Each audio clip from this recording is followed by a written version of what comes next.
வாழிய செந்தமிழ், வாழ்க நற்றமிழர், வாழிய பாரத மணித்திருநாடு. பாரத மணித்திருநாடு நேயர்கள் அனைவருக்கும் வணக்கத்தை தெரிவித்துக் கொள்கிறேன். நல்லாரை காண்பதும் நன்றே என்ற ஔவையின் முதுமொழி எந்த அளவுக்கு நமது வாழ்க்கையில் நமது வினைப்பயன்களை தீர்ப்பதில் காரணமாக இருக்கிறது என்பதை விளக்கும் ஒரு நிகழ்வை இப்பொழுது பார்க்க இருக்கிறோம். எனது சொந்த ஊர் திருநெல்வேலி மாவட்டம் பாளையங்கோட்டை வட்டம் திருவண்ணாதபுரம் கிராமம். தாமிரபரணி கரையில் அமைந்த அழகிய கிராமம். நீர்வளமும் நிலவளமும் ஒருங்கே அமைந்த அந்த கிராமத்திற்கு பொட்டல் என்ற அடையாள பெயரும் உண்டு என்பது ஒரு வினோத முரண். நான் வேளாண் இளமறிவியல் முடித்துவிட்டு வேலை தேடிக் கொண்டிருந்த நேரம். தினசரி தாமிரபரணி ஆற்றுக்கு சென்று குளித்து வருவதை வழக்கமாக கொண்டிருந்தேன். மணற்கொள்ளைக்கு முன்பாக எங்கள் ஊர் ஆற்றுக்கு அப்படி ஒரு அழகுண்டு. நின்று நிதானமாக நீராட சமதளமும் உண்டு. நீந்தி கழித்து நீர் விளையாடல் செய்ய ஆழமான பகுதிகளை கொண்ட பாறை பகுதிகளும் உண்டு. யானைப்பாறை, குதிரைப்பாறை, வட்டப்பாறை என அந்த பாறைகளுக்கு நாங்கள் வைத்த பெயர்களும் உண்டு.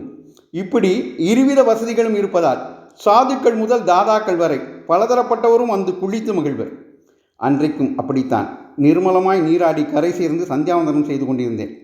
நீராடும் போதே உடன் நீராடும் இருவர் சுவாரஸ்யமாய் பேசிக் கொண்டிருப்பதை கேட்டேன். அதில் ஒருவர் சிறந்த கராத்தே வீரர் என்பது அவரது பேச்சிலிருந்து தெரிந்தது. அதற்கேற்ப ஆஜானுபாகுவாக இருந்தார் அவர். இன்னொரு நபர் அவரது உறவினராகவோ நண்பராகவோ இருக்க வேண்டும். ஒரு கட்டத்தில் நான் அவர்களது உரையாடலில் என் கருத்தை செலுத்தவே புத்தகம் கையிலே புத்தியோ பாட்டிலே என அதை கவனிக்க தொடங்கினேன்.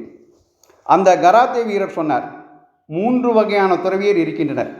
முதல் வகை துறவிகளை நாம் தரிசிக்கும் போது நமக்கு நடக்க இருக்கும் நல்லது கெட்டது அவர்களது அருட்பார்வையால் தெரியும். ஒரு கால் நம்மீது பரிவு ஏற்பட்டால், ஐயோ நல்லவனாக இருக்கிறானே, இவன் வினைப்பயனால் இவ்வளவு அல்லல் உறுகிறானே, ஐயோ பாவம் பிழைத்து போகட்டும் என நமக்கு நடக்க இருக்கும் கெடுதல்களை தனது தவ வலிமையால் நீக்கி விடுவார்கள். ஆனால் அதை நம்மிடம் சொல்லவும் மாட்டார்கள். நம்மை அறியாமலே அவரை தரிசித்த காரணத்தால் நமக்கு நடக்க இருந்த கெடுதல் நீங்கி இருக்கும். ஆனால் அது நமக்கு தெரியாது. அதனால் இப்படிப்பட்ட மகான்களை வாய்ப்புள்ள போதெல்லாம் நாம் தரிசித்து விட வேண்டும். இப்படி சொல்லி வந்தவர் ஒரு கணம் நிறுத்தி, தெரியாமலே ஔவையார் சொல்லியிருக்கிறார், நல்லாரை காண்பதும் நன்றே என்று. அடடா, ஔவையார் பாடலுக்கு இப்படி ஒரு அரும்பொருளும் இருக்கிறதா என நான் மெய் செலுத்தேன். இத்தகைய முதல் வகை துறவியர்களுக்கு நான் அன்றாடம் வணங்கும் காஞ்சி பெரியவரை, காஞ்சிமா முனிவரை, பரமாச்சாரியாரை, மகா பெரியவரை அவர் உதாரணம் காட்டிய பொழுது மீண்டும் எனக்கு மெய் செலுத்தது. 2ஆம் வகை துறவிகள் அவ்வாறு தாங்கள் கண்ட கெடுதல்களை நம்மிடமே சொல்லி அதை தான் நீக்கிவிட்டதாகவும் எடுத்துச் சொல்லி அதை தங்கள் புகழ் பெறுவதற்கு வாய்ப்பாக பயன்படுத்திக் கொள்வார்கள். 3ஆம் வகையினர் மந்திரவாதிகள் போன்றவர்கள். அவர்கள் நமக்கு வரும் கெடுதல்களை நீக்க பரிகாரங்கள் செய்வதாக கூறி நம்மிடமிருந்து பணமும் பொருளும் கறந்து விடுவார்கள். புகழ், பொருள் ஆகியவற்றிற்கு ஆசைப்படாமல் நம்மீதான பரிவின் காரணமாக மட்டும் நமக்கு அருளும் முதல் வகை துறவியர்களை வாய்ப்பு கிடைக்கும் போதெல்லாம் நாம் வணங்க வேண்டும் என்று முடித்தார். இந்த உரையாடல் என் உள்ளத்தில் ஆழ பதிந்து விட்டது.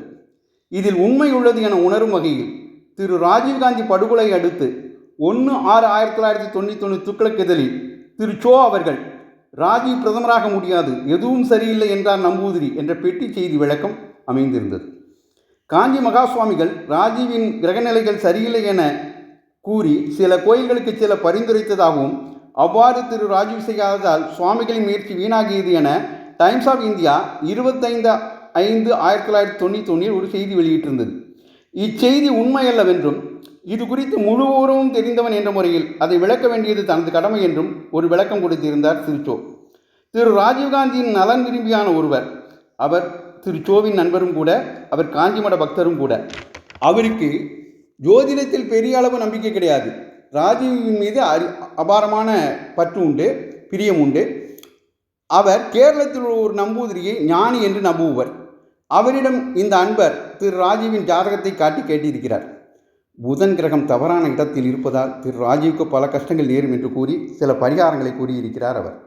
குருவாயூர், திருப்பரையாறு, காஞ்சிபுரம் ஆகிய தலங்களுக்கு செல்லுதல், காஞ்சி மகா முனிவரை தரிசித்தல் ஆகியவற்றை அவர் பரிகாரங்களாக சொல்லியிருக்கிறார். மே 10 இந்த அன்பர் கேரளத்திற்கு வந்த திரு ராஜீவை சந்தித்து குறிப்பிட்ட தலங்களுக்கு செல்ல வேண்டும் என கேட்டுக்கொண்டிருக்கிறார். தீவிர தேர்தல் பிரச்சாரத்தில் இருந்ததால் திரு ராஜீவால் அதுபோல் செய்ய இயலவில்லை. எனவே இந்த அன்பரே ராஜீவ் சார்பாக அந்த இடங்களுக்கு சென்று பிரார்த்தனை செய்திருக்கிறார். மீண்டும் மே 15 நம்பூதிரியை சென்று சந்தித்திருக்கிறார். அந்த நம்பூதிரி சோழிகளை உருட்டி ஆருட பிரச்சனம் செய்திருக்கிறார். காங்கிரஸ் ஜெயித்தாலும் கூட ராஜீவ் பிரதமராக வர முடியாது, அவருக்கு எதுவும் சரியில்லை, அந்த சரீரம் நான் சொன்ன தலங்களுக்கு செல்ல வேண்டும், பெரியவரையும் தரிசிக்க வேண்டும், வேறு மாற்று எதுவும் கிடையாது என கடுமையாக எச்சரித்திருக்கிறார். மே 16ஆம் தேதியே இந்த அன்பர் அந்த விவரங்களை திரு சோவிடம் சொல்லி என்ன ஆகுமோ என கவலை தெரிவித்து புலம்பியிருக்கிறார்.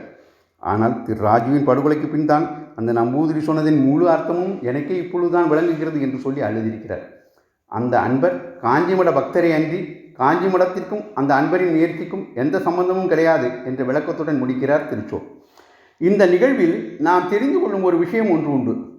தெய்வ திருத்தலங்களையும் தெய்வீக மனிதர்களையும் தரிசிக்கும் போது நமது வினைப்பயனால் நமக்கு விளையிருக்கின்ற கெடுதல்கள் அவர்களது அருட்கருணையால் மாறுவதற்கு ஒரு வாய்ப்புண்டு. இது ஆற்றில் குடித்த கராத்தே வீரரின் கருத்து உண்மை என்பதை நமக்கு உணர்த்துகிறது அல்லவா?